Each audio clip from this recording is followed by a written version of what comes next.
hay que tomar en cuenta algunos elementos de la elección guatemalteca, ¿no? En primer lugar, el, el voto nulo en Guatemala. Como sabemos, el sistema guatemalteco, sistema político guatemalteco, pues es un sistema muy fragmentado, muy atomizado, donde esta vez participaron 25 partidos, ni más ni menos, ¿no? Entonces, los porcentajes con los que se llega a la segunda vuelta pues son también muy bajos. Por ello llama mucho la atención que el número uno en votos es algo que se llama el voto nulo, que consigue 17% de los votos. Algunos analistas han dicho que si se contara también el voto en blanco y se le sumara el voto nulo, estaremos hablando como de 25% de los votos en Guatemala. Es decir, el primer lugar, el que realmente gana la elección guatemalteca en esta primera fase, es ni más ni menos que el voto nulo y el voto en blanco, que sumados pueden juntar 25%. Ahora, hay algo también muy interesante, ¿no? ¿De dónde viene el voto nulo? De inmediato hay que preguntarse eso. Se piensa que viene de un candidato, Carlos Pineda, que es un outsider, ¿no? Que salía puntero en las encuestas más confiables, pero es un outsider, digámoslo así, de derecha, un populista. Se le considera una especie de Trump en Guatemala. Es un finquero, no es un populista pobre, ¿verdad?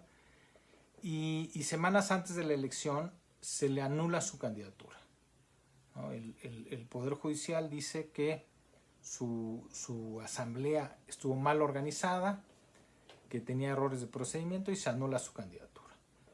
Él era el primer lugar en las encuestas hasta hace unas semanas y se piensa en buena medida que el voto nulo y el voto en blanco sumados en esa elección viene de ese personaje. ¿Por qué? Porque además Carlos Pineda explícitamente pide que justamente se anule el voto. Entonces, bueno, eso es muy, muy, muy importante, ¿verdad? El segundo punto que hay que tomar en cuenta es quiénes son los candidatos que quedaron ahí punteando una vez salido Carlos Pineda, ¿no? En primer lugar, bueno, ya sabemos que está Sandra, ¿no?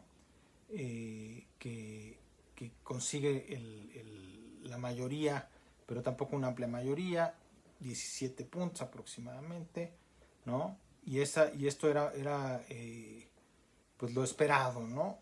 Que se fuera ella a presentar. Era una candidata, digamos, de centro, bastante del establishment.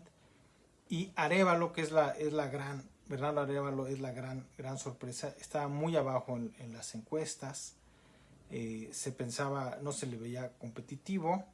Ahorita hablamos un poquito de este personaje, pero por encima de él en las encuestas solían aparecer, por ejemplo, Suri Ríos, ¿no? Que queda ahora muy abajo en la votación.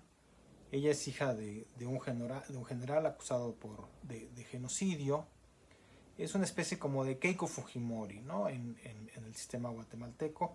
Ella estaba bien en las encuestas y quedó muy abajo. Edmund Mulet, ¿verdad? Que también había estado muy bien en las encuestas, tampoco alcanza a estar ahí entre los punteros.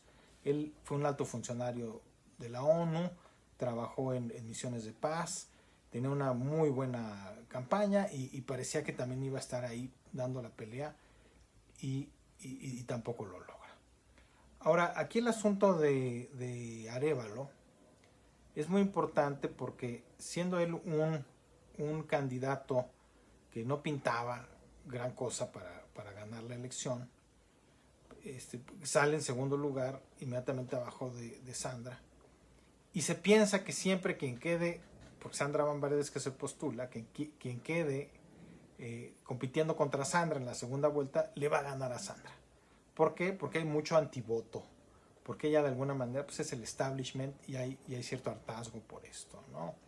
Entonces, bueno, Bernardo Arévalo se mete ahí, consigue el voto básicamente de Ciudad de Guatemala y de los alrededores de Guatemala, que concentran ni más ni menos que algo así como 27% de la votación nacional, esta región. Entonces es sumamente importante tener el voto de esa región, y eso hace pues que a pesar de que tenga un voto regional, pues él consiga quedarse para la segunda vuelta, ¿verdad? Salen otros como Armando Castillo, ¿no? Que fue impulsado por el presidente Alfonso Portillo, que como ustedes saben fue juzgado, pero después regresó con gran fuerza, un gran populista. Está Armando Castillo, un pastor evangélico que le veían una gran fuerza, y bueno, tampoco consigue quedar ahí.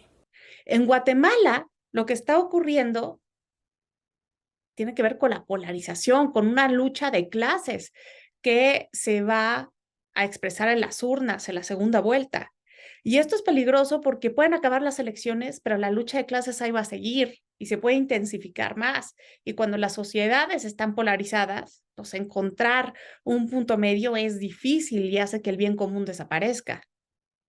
Lo que tenemos que tener presente es que la segunda vuelta que se va a llevar a cabo entre Bernardo Arévalo del partido Movimiento Semilla, que es un partido que nadie pensaba que iba a llegar hasta donde ha llegado, en las encuestas más creíbles no arrojaba ni siquiera un 3% de las preferencias electorales, terminó con un 12% y es un partido que nace de las protestas callejeras del 2015 contra Sandra Arévalo, que representa a la derecha tradicional, que hasta el momento pues va arriba en las preferencias electorales, pero lo que está ocurriendo va contra todo pronóstico. Entonces, podríamos esperarnos cualquier cosa en Guatemala, y esto obviamente, al igual que lo que está ocurriendo en El Salvador, va a incidir en el equilibrio ideológico y democrático regional, y por eso es que en México tenemos que estar pendientes.